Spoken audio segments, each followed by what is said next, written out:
Hello, my name is Liz Seaton, and I am a curator at the Mariana Kistler Beach Museum of Art at Kansas State University in Manhattan. Welcome to this program, Best Practices for the Care of Art in Schools, organized in conjunction with our current exhibition, To the Stars Through Art, A History of Art Collecting in Kansas Public Schools, 1900 to 1950. The exhibition will be on view through May 11th, and I hope you will make a visit to the museum to see it. This program will last about an hour. It is being recorded and will be made accessible on the museum's YouTube channel and through the museum's website in about a month. During the program, if you'd like to pose a question or comment, please do so using the Q&A button at the bottom of your screen. I will bring as many questions as I can to our speakers after their presentations. Closed captioning is available for those who would like it. Just click CC or Show Captions at the bottom of your screen. So let's begin with an acknowledgement that K-State, as the first land-grant institution established under the 1862 Morrill Act, is historically home to many Native nations, including the Kaw, Osage, and Pawnee, among others. Furthermore, Kansas is the current home to 4 federally recognized Native nations: the Prairie Band Potawatomi, the Kickapoo Tribe of Kansas, the Iowa Tribe of Kansas and Nebraska, and Sac and Fox Nation of Missouri in Kansas and Nebraska. Many Native nations use the western plains of Kansas as their hunting grounds, and others, such as the Delaware, were moved through this region during Indian removal efforts to make way for white settlers. It's important to acknowledge this, since the land that serves as the foundation for this institution was, and still is, stolen land. Now let me introduce our speakers for the evening. Our first presenter will be Beach Museum of Art Registrar and Collection Specialist Theresa Marie Ketterer. Theresa has kindly agreed to fill in tonight for Sarah Price, our Registrar and Collections Manager. Sarah had to step away because of illness. Feel better, Sarah, if you're watching this. Theresa has held her post at the Beach Museum of Art since 2015. Her degrees include a Bachelor of Fine Arts with an emphasis in art history and criticism from the School of the Art Institute of Chicago, and a Master of Arts in Art History and Archaeology from the Institute of Fine Arts at New York University. Previously, Theresa held positions at the Metropolitan Museum of Art, Art Institute of Chicago, Gilcrease Museum, and Illinois State Museum Chicago Gallery. Our second speaker tonight is Nicole Grabow. She is the Director of Preventive Conservation at the Midwest Art Conservation Center, a nonprofit entity devoted to preservation and conservation based in Minneapolis. A trained objects and preventive conservator with over 15 years of experience, Nicole works with hundreds of nonprofit organizations in the Midwest and beyond to advance preservation efforts and enhance collections care. She holds a Master of Science degree from the Winterthur University of Delaware Program in Art Conservation, and is a fellow of the American Institute for Conservation. So thanks to you both for talking to us today. Welcome, everyone. And Theresa, I'll let you get started.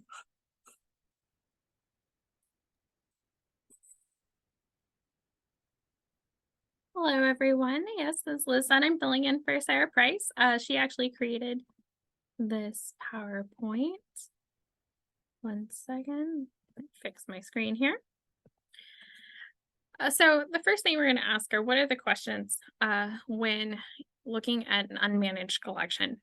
Who, why, what, where, and how? And so through this presentation, we're going to go through these questions and what you should be looking for and doing with your art.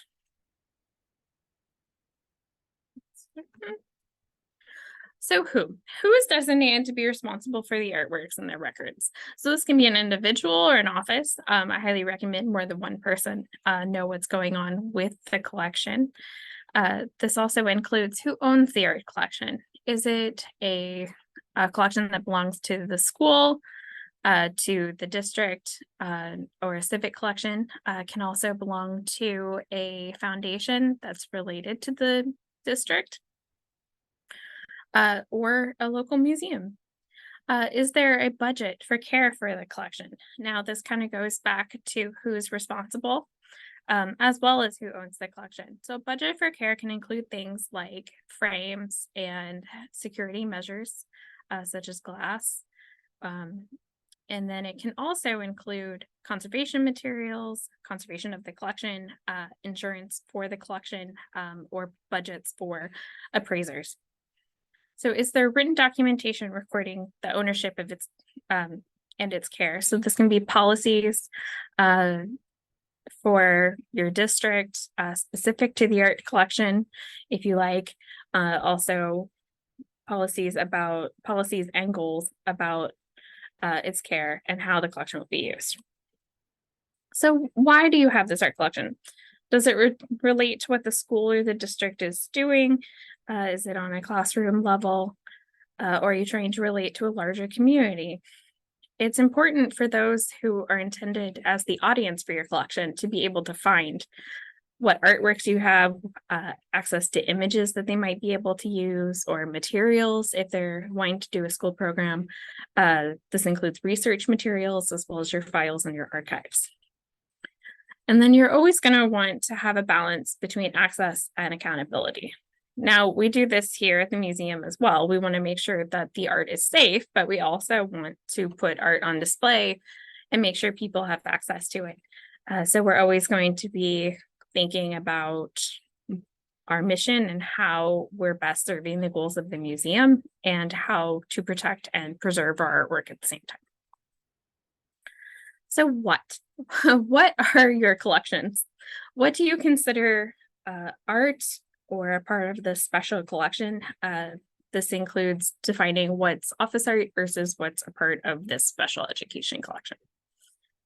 How many artworks are in the collection? It's important to know your numbers, what you're dealing with. Here at the museum, we have 11,000 objects to keep track of, but you may have 10 or 40 or 100. It's important to know what the size of your collection is and what types of artwork are in it. Do you have three-dimensional artworks, two-dimensional? Are they framed, unframed? Decide questions about what's best for the art and the people using it, what objects might need special care. If there's something that's particularly fragile, perhaps due to age or damage, how are you going to handle that? And what are the priorities? Is the priority access to those collections or preserving them, and maybe how to balance that? And then knowing the strengths and weaknesses of your collection is important, primarily if you want to grow your collection and improve on those weaknesses, but also if you want to utilize the strengths in your collection, be able to tell people we have a wonderful collection of prints in the 1940s, to talk about the New Deal and WPA perhaps. This is just an example. So historical collection, you might be thinking about strengths and weaknesses to use it, actively collecting, thinking about what to acquire. So where are your collections located? Are they in a central storage space? Are they scattered throughout your school buildings? Are they primarily in offices or classrooms? Where is the art stored? So for storage, you might be asking yourself several questions. Environment, light, possible handling risks, also breakage. Try to keep things, always trying to keep things safe. I wanted to make sure to mention here that keeping things off the floor is a primary concern, both to keep people from stepping on them and to prevent things like water building up if there were for a pipe to break or a sprinkler to go off. So for environment, we're usually talking about temperature and humidity. These have ideal conditions for certain objects, but primarily what we're hoping to avoid is extremely high humidity, which can cause mold, or temperature fluctuations. So more than 5% for the humidity and 5 degrees Fahrenheit for the temperature within a day. And then light, we don't want a whole lot of natural light. Light quickly damages an artwork. You're probably thinking of fading. It can also change the color of paper. And so when we're thinking of these different things, we're balancing that with how we want to display them. So if something is particularly light susceptible, we may want to put it in a space that's not particularly bright, or put it up for a shorter period of time and switch things out. So you're wondering probably, how do you determine what's too bright? So natural light is always going to be a problem. But if you want to be more specific, there are things called light meters, and they measure in lux and foot candles, which are actually interchangeable units. And Smithsonian has some pretty good guidelines on what's the ideal light level for things. That might be a little meta for you, but if it feels bright to you, it's probably too bright for a print to be there for very long. Okay, so documentation, the how. How do we manage this collection? So what information already exists you may want to gather your records? Usually you'll have some sort of documentation of a gift. For tax purposes, there are generally documents that transfer hands. Purchase records, it's great to have a copy of a check if that's something that's possible, or a payment allocation showing that you really did pay for something. Display history, so where has it been on display over time? Correspondence, we're generally looking for anything related to acquisition or information about the piece. Old photos are wonderful. They show how an object might have been used in the past, as well as what its condition was. Basic information we generally collect about an object is the artist, title, medium, dates, and dimensions. So we call that tombstone information. And sometimes that also goes on to include the source. So it might say gift of John Brown. Condition is something it might always be changing in an environment such as a school. So is the glass broken? Is it dirty? Is there a tear in the object? And then, of course, location is important. Where is the object at? Where has it been? And where is it going? These are important things to document. Conservation concerns are kind of their own flag. So for this, what we would say is this is a particularly damaged object. It needs treatment, or a particularly important object. Something like a painting with active paint falling off, we would definitely want that to be the primary concern for if there were conservation funds to become available. Or if you wanted to do a fundraiser to raise conservation funds, knowing what pieces in your collection would be the top priority is important. So photography, might think of publication photography, which is getting really nice high-res photographs, but also images for record keeping are wonderful. Cell phone photos are actually becoming quite high-res themselves, and they're good for web applications as well as your own records. And then if you have the ability, creating a portable photo setup that you might pop up to continue to document your collection is wonderful. Perhaps you have a photography students that or a photo class that might want to learn how to document images. It can really be an educational opportunity as well as your record keeping. And then how to manage an artwork record. So record keeping in general is keeping up with the details, new things that change, insurance values, changes of location, new information that comes up that you want to document. And that basic information can be documented in paper form, in a ledger or a notebook. The big problem with that is that it cannot be backed up. We actually document ours in the ledger when it first comes in, before we're able to get it into the computer, but it does eventually go into the computer. For a school that doesn't have a whole lot of budget, Excel can be great. Create a spreadsheet of your objects, put in a thumbnail image for reference. Microsoft Access can be good. You can do a very simple database or an interconnected one if you know how to do it. Same with FileMaker. Those two are generally readily available and fairly inexpensive. And then there's also specialized programs. And so I went ahead and put in here collections management systems, or CMS. which is how they're usually referred to in our profession. TMS is a great example. It's kind of the Rolls Royce of databases. It's actually the one that we use. We use it because it has a wonderful web application that allows a lot of control. But Past Perfect is used by a great number of museums. There's also Embark, Museum Plus. They come at different price points with different resources available. And then most of them have a built-in digital asset management system that allows you to manage your images and connect them to the records. So the other thing that's important as you're building, if you're building into especially these more complex programs, is the ability to search and run reports. So the ability to print your data and find the information that you're looking for. Reports can be things like, where are all of my objects? Or just a sheet giving you the information that you have on a particular object. And then with all of this, you're going to want to do a regular inventory. So checking where the objects are and what condition they're in.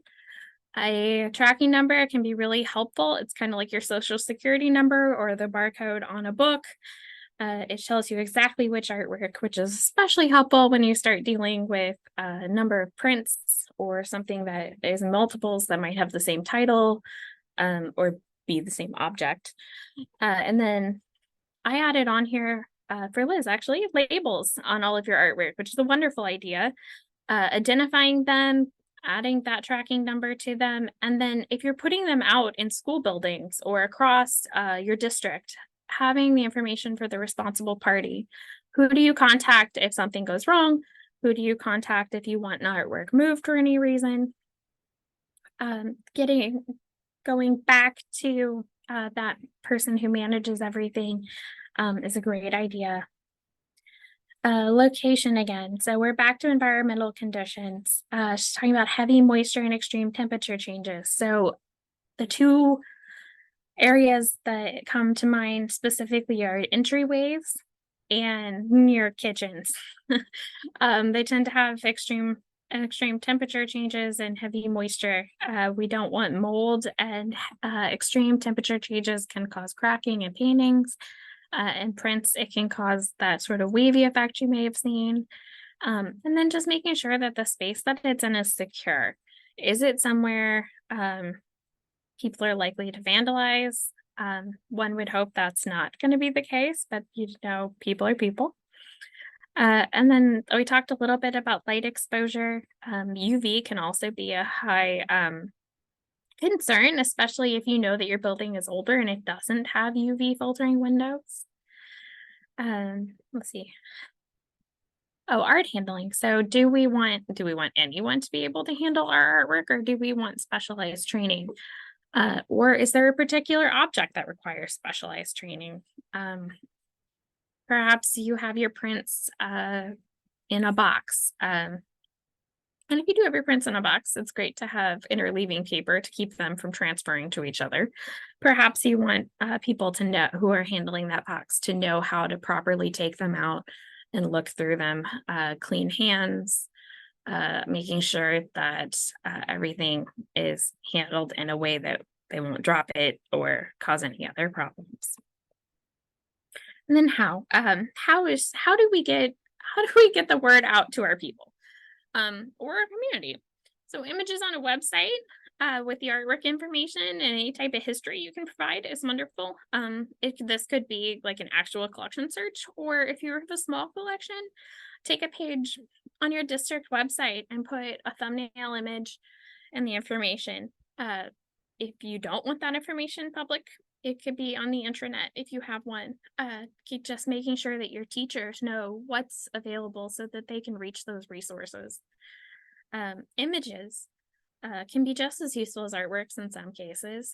You may want to publicize that information and let people know what kinds of objects that you have. Here at the museum, more often than not, we're looking at images than actual artwork. It's quite helpful. Digital interactives can help both your district teachers as well as perhaps on your YouTube page promoting what you do. maybe videotaping a lesson, or perhaps a faculty member could pick a favorite artwork and give an explanation of why they think that that's important to have at the institution, and a little history on it. So all of that comes back to access to research materials. And it's wonderful if you can keep a library of books, magazines, and documents that relate to the objects. So your artist files, you may want to hold back confidential information, but any other information, correspondence can be really helpful in getting insight into an artwork in order to use it for education.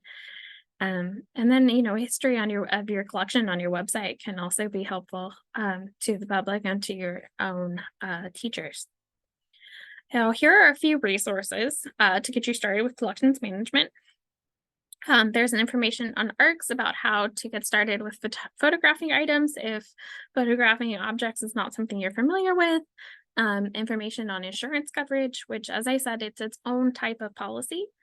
It does not fall under your general insurance policy, and some other wonderful resources for collections management. And then here's our information. So Sarah provided this wonderful PowerPoint for us. She would be more than happy to answer any questions. She has the most experience with managing unmanaged collections, but I'm also more than happy to answer questions. And then this is our Beach Museum website. If you have questions about finding conservators or appraisers, if you go on there to About Resources, there's some links to help find those types of resources as well. Thank you.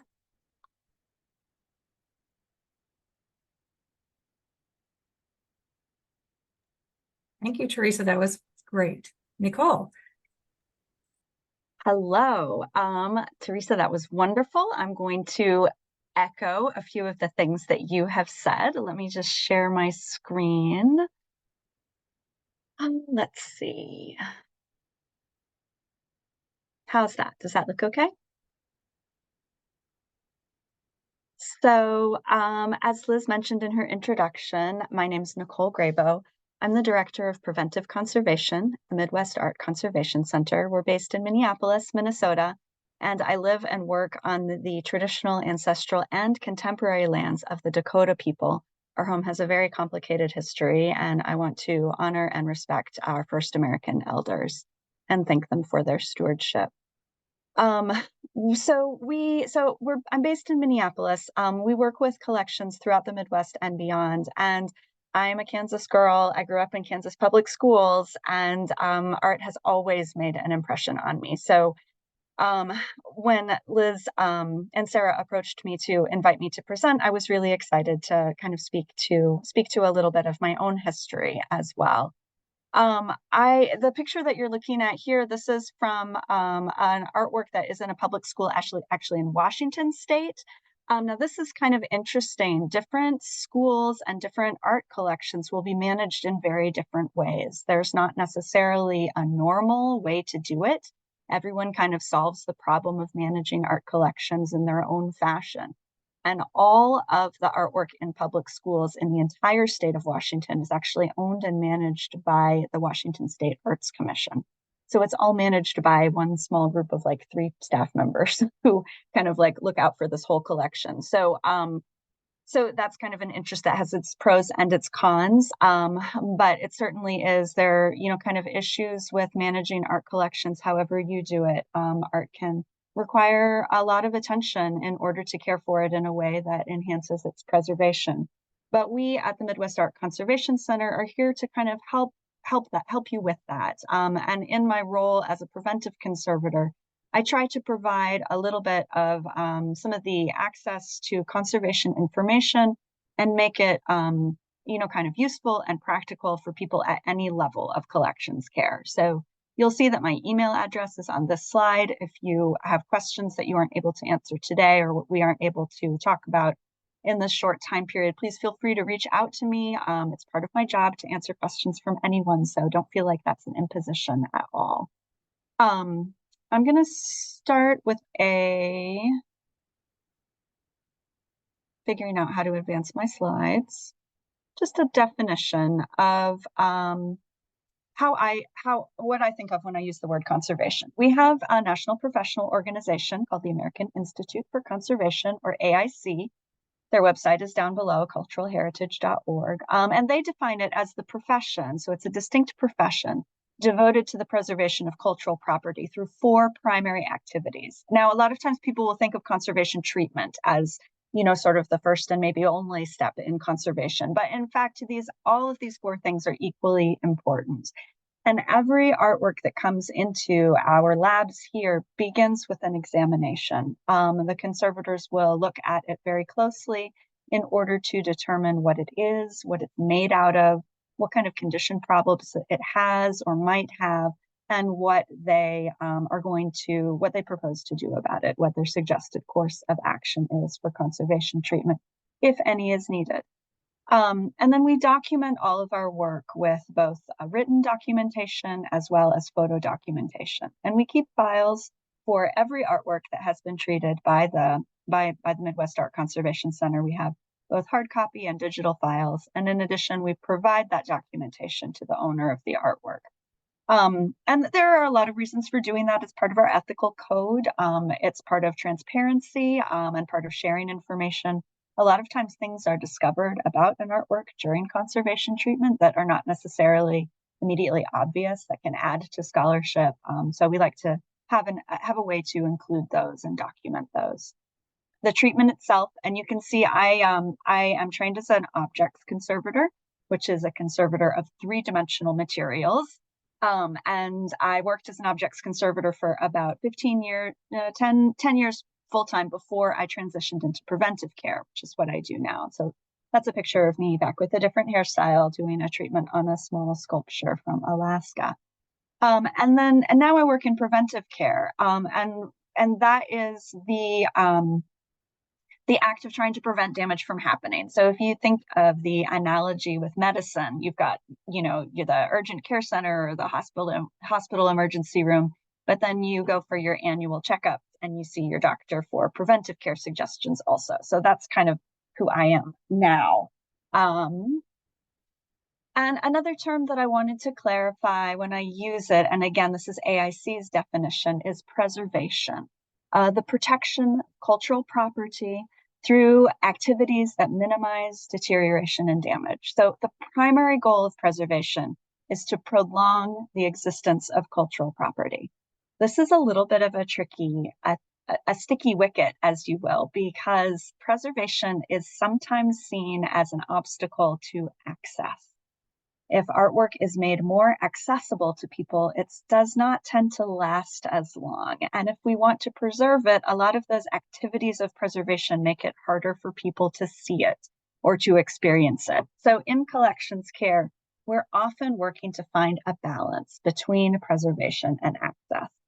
I am a conservator who believes that if a work of art is put in cold storage in the dark and perfectly protected from everything, and no one ever sees it, it has lost its meaning. And that is not what I strive to do with my preservation activities.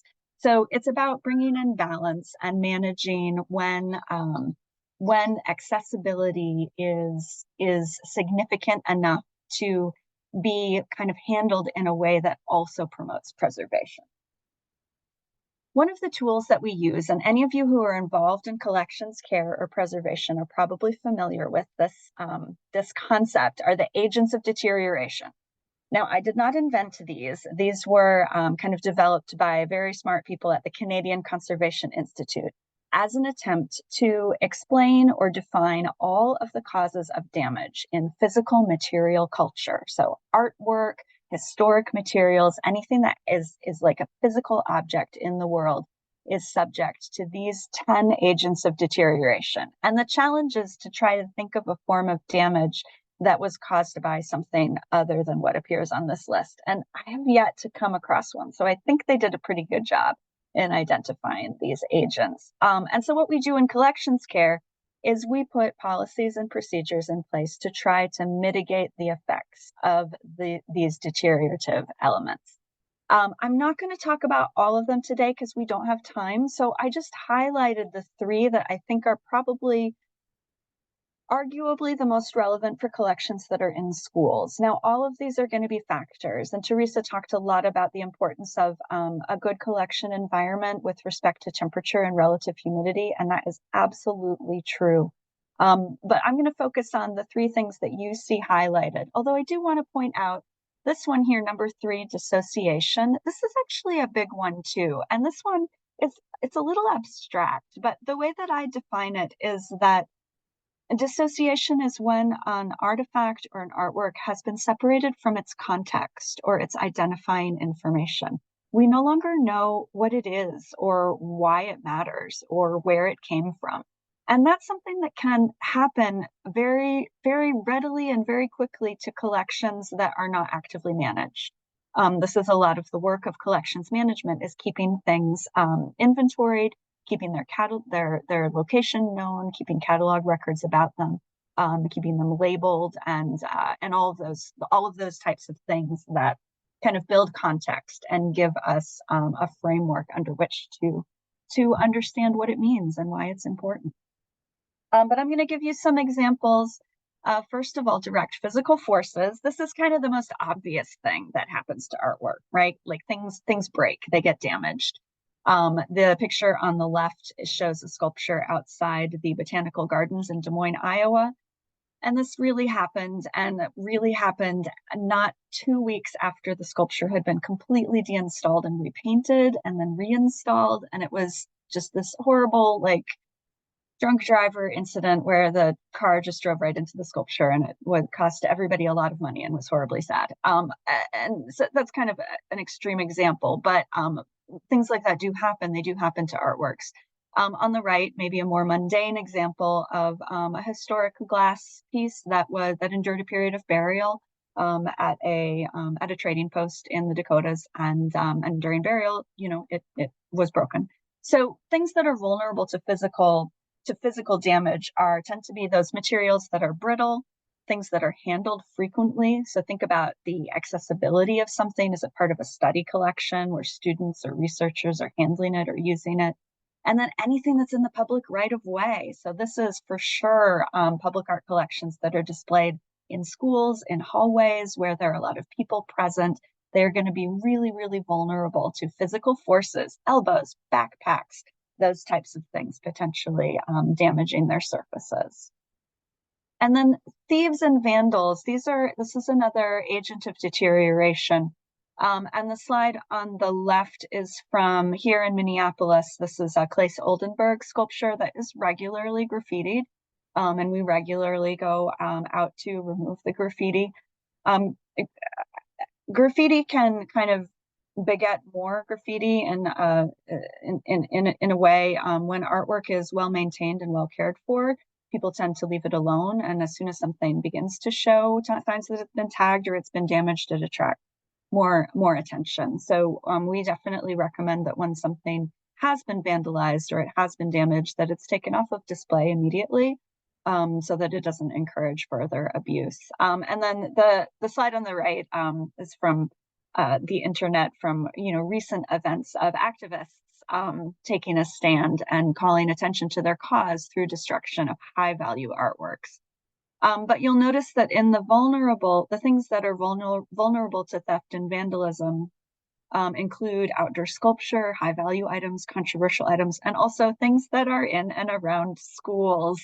They just seem to attract a lot of attention. So that's definitely a high risk factor for artwork that's in school collections. And then I wanted to give you some suggestions for steps to protect against physical damage and vandalism.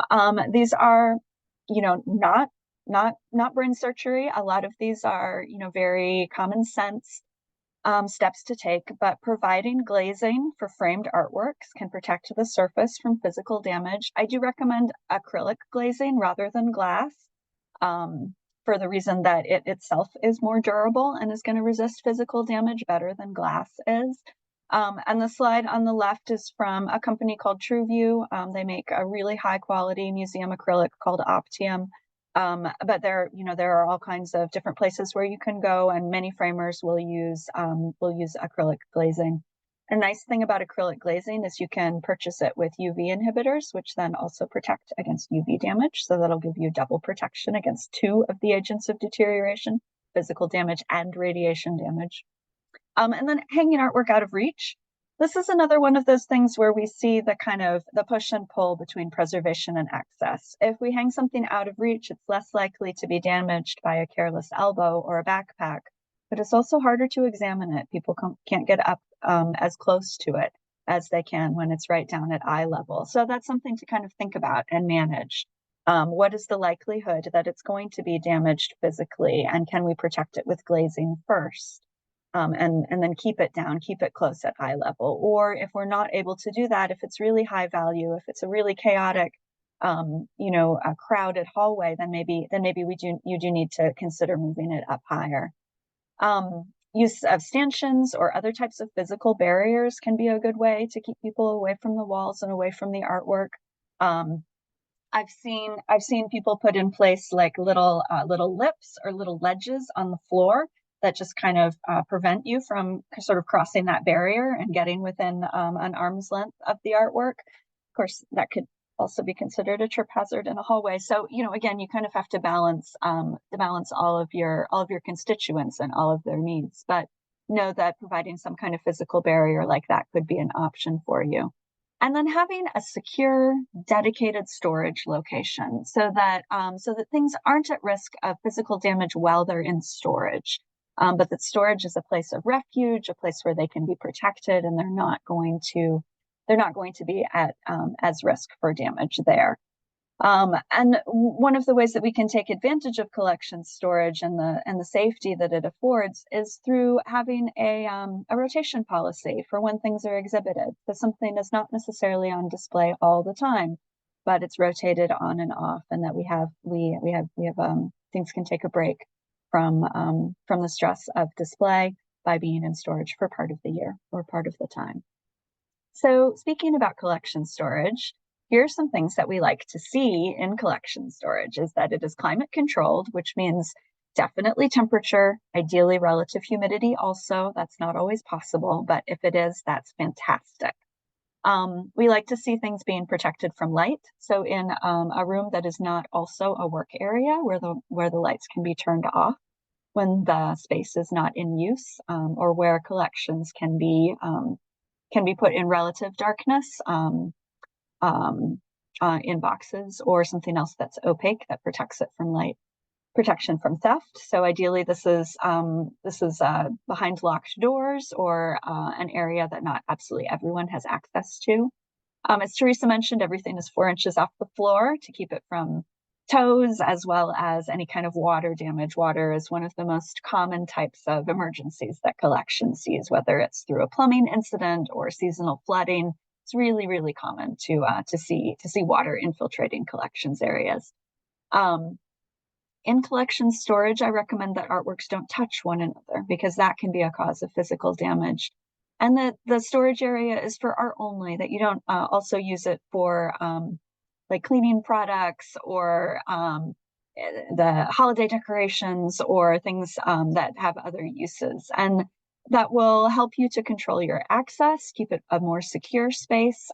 It will also help keep overcrowding down. And it will help to prevent any kind of contact with pollutants or things that could be damaging to the collection's materials. And the slide on the left is illustrating a particular type of storage for framed pictures known as slotted picture storage or cubby storage. This is a really space-efficient way of storing framed pictures. You can see how they are up off the floor.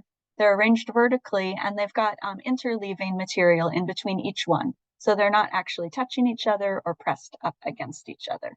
So cubby storage is a great option. This is an even fancier one. This is a picture rack, a hanging picture rack. And this is a standalone unit that can be purchased to fit into a smaller space. These racks will kind of be or pull things that you pull out, and then you just hang the pictures on the racks.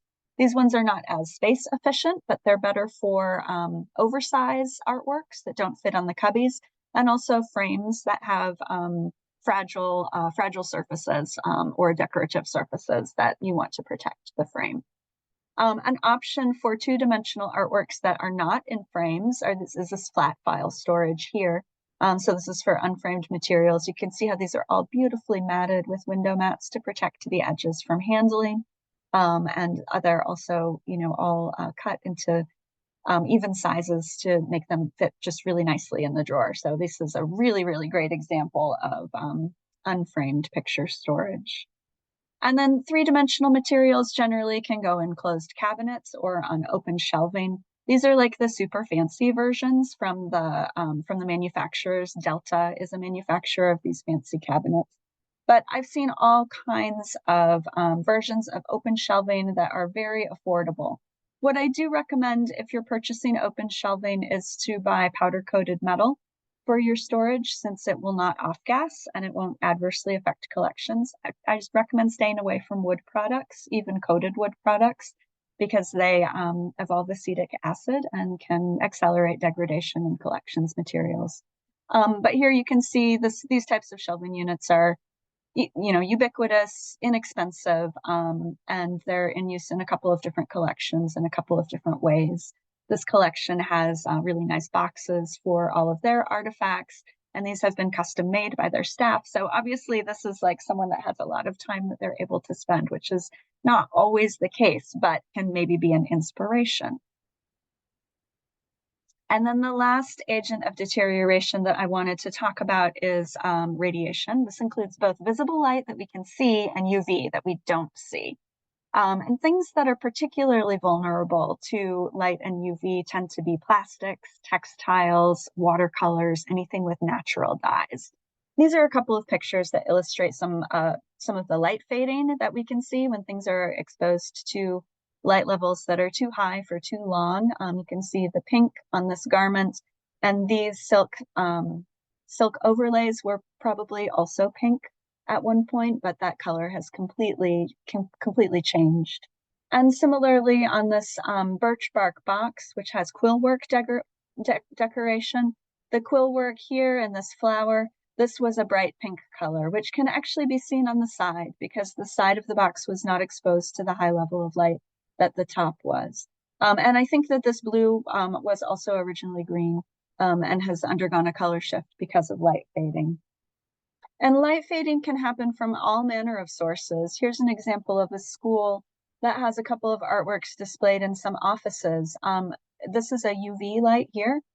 A fluorescent light here, and fluorescent lights are a source of UV radiation, which is a very high energy component of radiation that we can't actually see, which means it doesn't contribute to the visitor experience at all. We don't need it to appreciate the art, so we might as well just like completely eliminate it. So the sources of UV include fluorescent lights as well as the sun. So any light that's coming in through a window is going to have a UV component as well. And just a close-up of this textile, you can see how that fluorescent light is just hitting this edge right here. And then when I lifted it up, this is the blue that it was, and this is the result of the light fading that has been caused by the UV exposure. This type of damage is cumulative and irreversible. So it means that all of the light, all of the UV that an artifact has been exposed to over its life is kind of banked in it, and it doesn't ever go away. And we can't correct this type of damage. We can't bring the color back once it's gone. There's some common sense ways to reduce light exposure, including turning lights off whenever possible, using motion sensors and dimmers. Sometimes hallways or classrooms or other places where artwork will be displayed will have safety lights that are on all the time. So thinking about the proximity of artwork to a safety light, and if you can kind of choose where you hang it so that maybe it's not near one of those, it's in a place where it's going to be dark when people aren't looking at it. And then using UV filters for fluorescent lamps that will block that UV, or making a switch to LED, which has no UV component. Film for windows, shades, blinds, and there are a couple of examples here of different ways that exhibits have kind of cut out the UV and blocked a little bit of the natural light from coming in. So the last thing that I wanted to talk about I feel like there's so many things that I want to talk about with you guys, but the last thing that I wanted to mention are a couple of sources for funding. So collections care, as you may have gotten the idea from our presentations, is time consuming and can be expensive, and particularly at the level of conservation treatment. There are not a lot of conservators. It's a very small field, and conservation work can be quite expensive. So how is it supported? What can we do in order to help make these projects not seem quite so daunting? And it is a challenge. It is a challenge to raise funds for conservation because it is such a small niche field. A lot of granting organizations don't really know what it is. They don't understand exactly what it is that you're asking for or what the value is. So it can take a lot of explaining and a lot of talking to the granting institutions beforehand, before spending too much time applying for a grant that you might not be eligible for, or that they just might not know how to handle you. Or you might be eligible, but they might not know that you're eligible. So you need to be able to kind of prove that you are. There are a couple of federal granting organizations that provide a lot of support for not just conservation, but also preservation and collections care projects. The first of these is the Institute for Museum and Library Services, IMLS. I've highlighted a couple of their grants here. Now, both of these have museums in the title, but I don't want you to feel discouraged. I have known of schools that have gotten funding for projects. So look carefully at the way that they define a museum, because I believe that their definition of museum is it has a collection and it has at least one full-time staff member. So you don't necessarily have to have the word museum in your organization's title to qualify. But again, contact the grant manager in advance of applying and find out, exactly what you might be eligible for. Of these two grants, you can see the top one is much higher value grant, up to $250,000. This is a very competitive grant. And the deadline for it just passed. It was just yesterday, but they have it every year. And this one is a lower number, and this is specifically for small collections. This is much less competitive. So I definitely would recommend looking at this one first, if this is kind of your first foray into the federal granting. The next organization is the National Endowment for the Humanities. Now take a note of the title. This is humanities, not the arts, but they do a lot of work for preservation and conservation projects. And as long as you can provide an argument for why your collection has significance to the humanities, you can be considered for these grants. Now, just going back a little bit to IMLS, they don't have that humanities focus. The IMLS is more interested in accessibility. They'd like to see that your collections are accessible. So, know your granting organization too, and know what you will need to prove in order to be a good candidate for these grants. But as with IMLS, NEH has two grants also. There is the larger grant, which is the Sustaining Cultural Heritage Grant. This is more competitive and appears in two stages. You can do a planning grant and then an implementation grant. And then the less competitive version for smaller institutions is the PAG, or the Preservation Assistance Grant. So anyway, those are a couple of potential options depending on what your circumstances are. You might be able to apply for one of those grants. They do. I'm just going to go back to my beginning so you can see my contact information as I wrap up. But there is kind of a protocol for applying for federal funding for conservation and preservation projects. And if you need assistance at any point going down that road, please don't hesitate to contact me. I can talk to you more about what is involved with all of that. How did I do on time? Okay, I'm gonna pass it on back to you, Liz. Thank you. So now we are at the portion of the program devoted to answering your questions. So please don't hesitate to put your questions and comments into the Q&A at the bottom of your screen. No, don't be shy. If you are managing a collection owned by a school district, let us know if what you've been accomplishing, what sort of problems you faced, what sort of issues that you're still thinking about. I thought I don't see anything in the Q&A at the moment, but I thought I would say, Theresa, thank you for your good presentation, and that I liked what you talked about in terms of record keeping. keeping records about the objects in a central place so that teachers and others can use can consult them for whatever purpose. And it, I think, is a good idea to keep things in a central place so that if there's turnover of staff, that there's always a sort of sense of where to go to find out about the collection. From my experience working on this project, I've discussed the fact that it's a constant, if you have an art collection, if someone in charge, that person will probably be constantly educating new principals, new superintendents, and that's important to be able to have someone who can do that, or more than one person. Yeah. Oh, we have one question in the Q&A. It's from Diane Dennison, and she says, what about outdoor mural preservation? Yes. So the outdoors provides a lot of additional challenges for materials. They're not protected from the weather the way that things are inside. They tend to be made of more durable materials for that reason, but not always, because artists don't always know what the most durable materials are. And particularly in Kansas, where you do see the active freeze-thaw cycle, that can be very challenging for painted surfaces.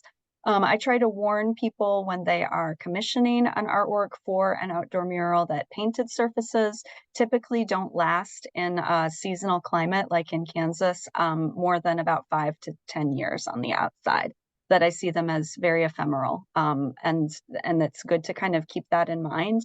That said, you know, we do a lot of work on mural projects, painted mosaics, any type, you know, all types of materials. And depending on the resources that are available, it could be, you know, it can definitely be a project that is taken on. And something that can be a really good source for mural projects is the original artist. Keeping in touch with who the original artist is. Sometimes they want to be kept in the loop if their mural needs retouching or repainting and are willing to provide that service. Sometimes they're not. Sometimes they want to just do it and then, you know, be done with it. But that's another reason why that documentation can be so important, is to keep track of who the artist is, how they might be able to be reached, and what their views and thoughts are on preservation of their work. So, I mean, those are some of the things to consider when looking at mural projects. Again, it is very materials dependent. I do recommend with any kind of outdoor artwork, having sort of a protocol for regular inspection can be really, really helpful, especially if you can get the same person to look at it again and again, because they'll get to know it really well and to know when something is changing. So we recommend for outdoor pieces having a weekly walkthrough or a walk around to kind of just put eyes on things to see if there's been tagging from graffiti, if there's a tree down, if there's any kind of new damage to it. And then doing photo documentation of any damage or any changes that you see. And, you know, contacting someone like our organization or, you know, your local museum if you see something that, you know, makes you concerned or some kind of condition issue that you feel like needs to be addressed. But if you can start with that, like regularly checking, regularly inspecting, and, you know, really taking ownership of the maintenance of it to be able to kind of see when changes happen, that's kind of a good first step. Okay, thanks, Nicole. We have another question from Sarah Lynn Hardy. She says, I appreciate your thoughts about possible rotation of objects in schools. Have you seen models where museums or other institutions are supporting that kind of labor? Do any states have a statewide art in school registration and care? Yeah, so I mean, I do have experience with Washington State. That's that picture that I showed you earlier. We've been working with their with ArtsWA, the Washington Arts Commission, on their emergency planning policies and procedures. Now, in terms of the rotation of their artwork, it actually varies from site to site. So they do have overall recommendations that artwork is not on permanent display. But some things are permanent installations, particularly things like mosaics or sculpture that is kind of built into the construction of the building. So, you know, those things, it's not possible to rotate, but they do provide recommendations for annual rotation. Some of the schools are better able to keep up with that than others. It's very site specific. And that's one of the challenges for that collection, is to be able to always have a contact person at the site, which is usually facilities, someone in the facilities department, and to be touching base with them about the condition, the rotation, how is that taking place. But for a rotation policy to be effective, you do need to have someone on site who's going to be responsible for the location of the artworks, for having at least a small amount of the offsite storage or storage that's not on display for the artworks to go into when they're taken off display, and for physically picking them up and moving them and taking responsibility for that. So there are schools that do it. It's not a lot, and it's not necessarily something that is easy to organize or to manage, particularly with respect to things like staff turnovers and budget cuts and things like that. It is an ongoing challenge, and honestly, it is for museums as well. For small to mid-sized collections, staffing is often insufficient to be able to care for things as well as we would like. We all kind of work with what we have and do the best that we can with the tools that we're given, and try to strive for better. Thanks, Nicole. I have another question from Grant Byquist, and it is: the Salina, Kansas Public Library recently sold a Berger Sanzane at auction to private collectors.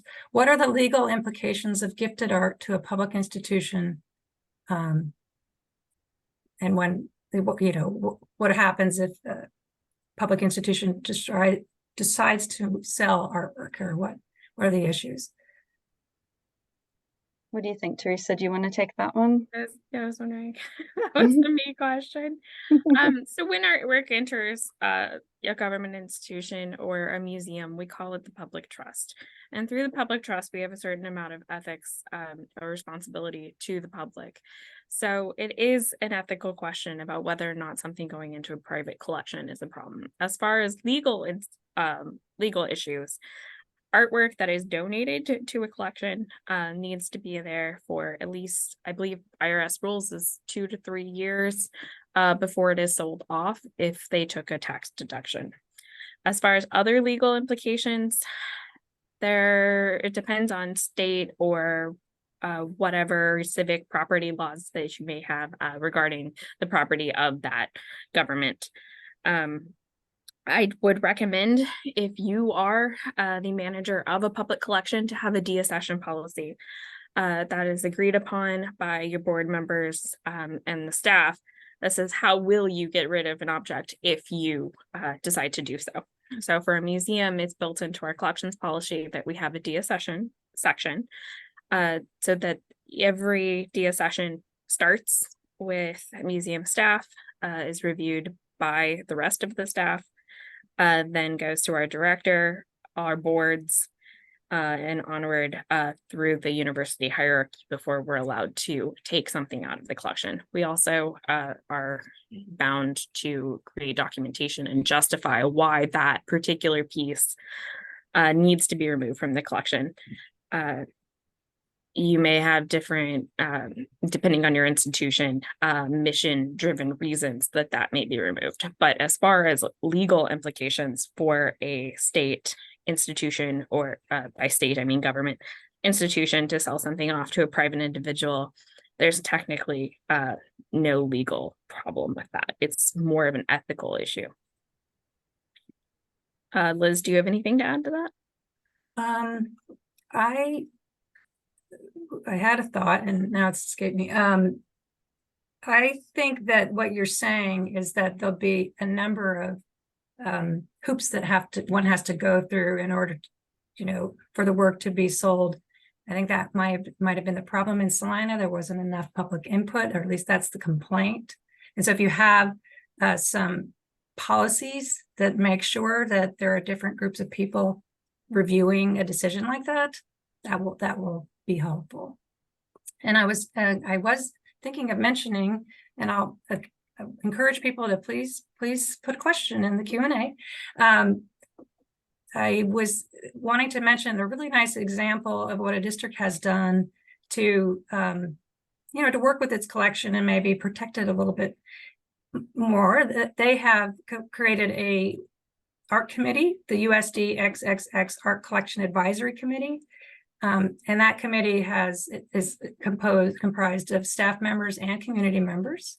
And they have created a vision statement, which reads, continuously display the USD XXX historic art collection and use it to expand the district's art education programs.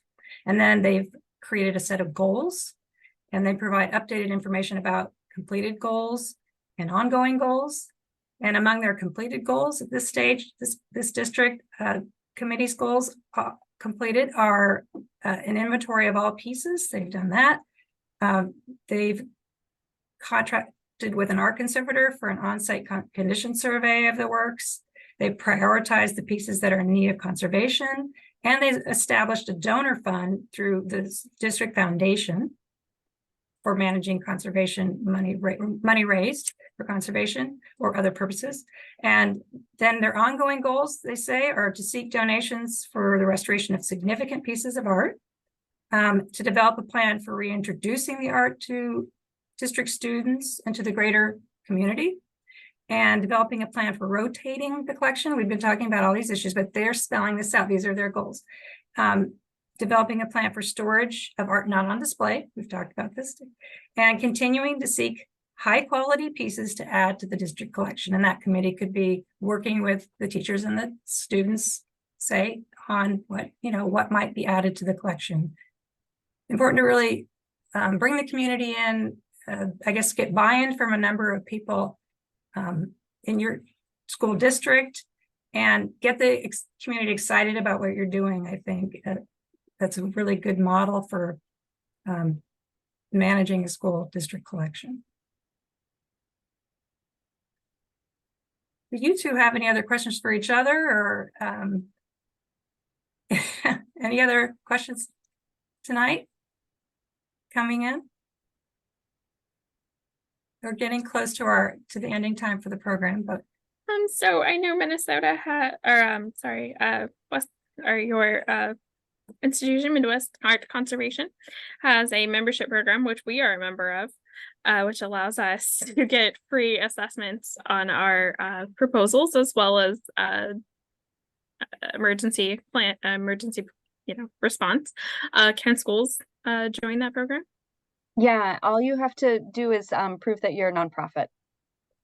And that's all that's required to be a member. And we offer membership on a sliding scale depending on what your annual budget is.